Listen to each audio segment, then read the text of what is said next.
Computer की speed, इसके पीछे का राज क्या है? ज्यादातर लोग कहेंगे रैम। तो आज हम रैम की ही दो जनरेशंस DDR2 और DDR3 को आमने सामने लाने वाले हैं। चलिए देखते हैं इस टेक बैटल में कौन जीतता है। कभी सोचा है कि कंप्यूटर मेमोरी पर लिखे ये नंबर्स जैसे DDR2, DDR3, इनका असल में मतलब क्या होता है परफॉर्मेंस के लिए? ये सिर्फ नंबर्स नहीं है, ये स्पीड और पावर की पूरी एक कहानी है। तो चलिए आज इसी गुत्थी को सुलझाते हैं और देखते हैं कि इनका कंप्यूटर की परफॉर्मेंस पर क्या असर पड़ता है। तो शुरुआत करते हैं बिल्कुल बेसिक्स से। सबसे पहले ये समझना जरूरी है कि आखिर ये DDR रैम है क्या चीज। तो देखिए, DD का पूरा नाम है डबल डेटा रेट। इसको ना एक सुपर हाईवे की तरह इमेजिन कीजिए, एक ऐसा हाईवे जहां गाड़ियां एक ही टाइम पर दोनों तरफ से आ जा सकती हैं। मतलब डेटा ट्रांसफर रेट सीधे सीधे डबल हो जाता है और यही है इसका असली मैजिक। अच्छा, अब वक्त है अपनी कहानी के पहले कंटेंडर से मिलने का, और वो है DDR2।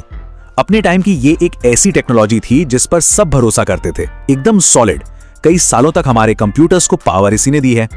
ये बात है साल 2003 की, जब DDR2 मार्केट में आई और आते ही उस दशक के कंप्यूटर्स की तो जैसे जान बन गई। अपने पिछले वर्जन से तो ये कहीं ज्यादा फास्ट और बेहतर थी।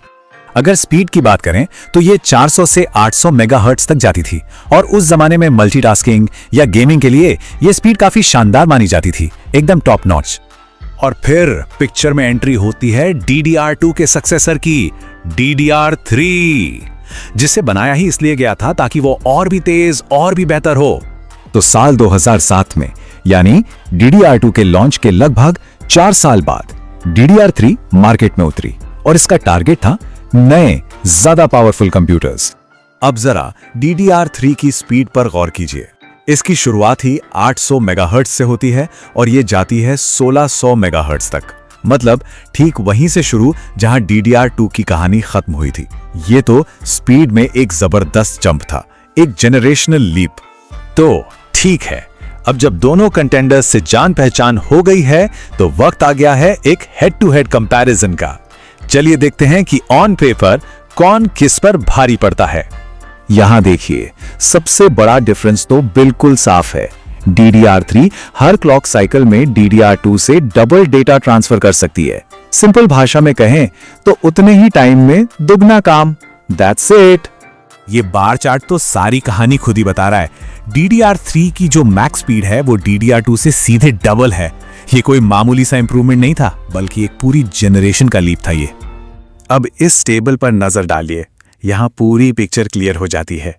DDR3 सिर्फ फास्ट ही नहीं है, ये पावर भी कम खाता है, सिर्फ 1.5 वोल्ट्स, जबकि DDR2 को चाहिए थे 1.8 वोल्ट्स, मतलब कम गर्मी।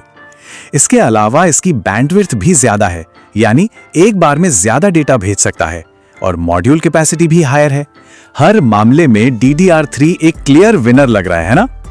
लेकिन ठहरिए जरा, कहानी में एक ट्विस्ट है।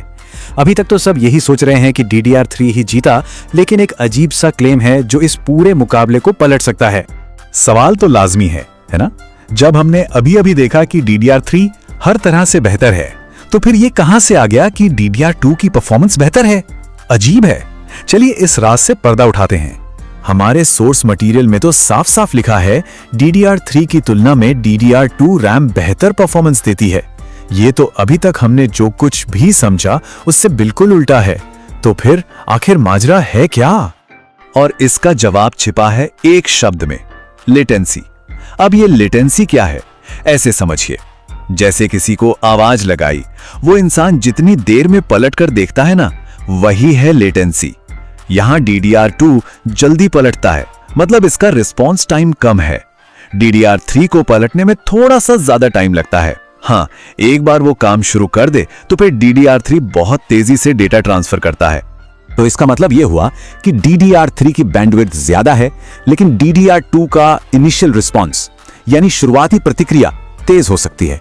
इसको ऐसे भी देख सकते हैं कि DDR2 एक 100 मीटर स्प्रिंटर है जो गन शॉट होते ही दौड़ पड़ता है, वहीं DDR3 एक मैराथन रनर है। शुरुआत थोड़ी धीमी, लेकिन लंबी रेस में वही जीतता है। इसीलिए कुछ खास कामों में DDR2 का ये क्विक रिस्पॉन्स बेटर परफॉर्मेंस जैसा फील हो सकता है।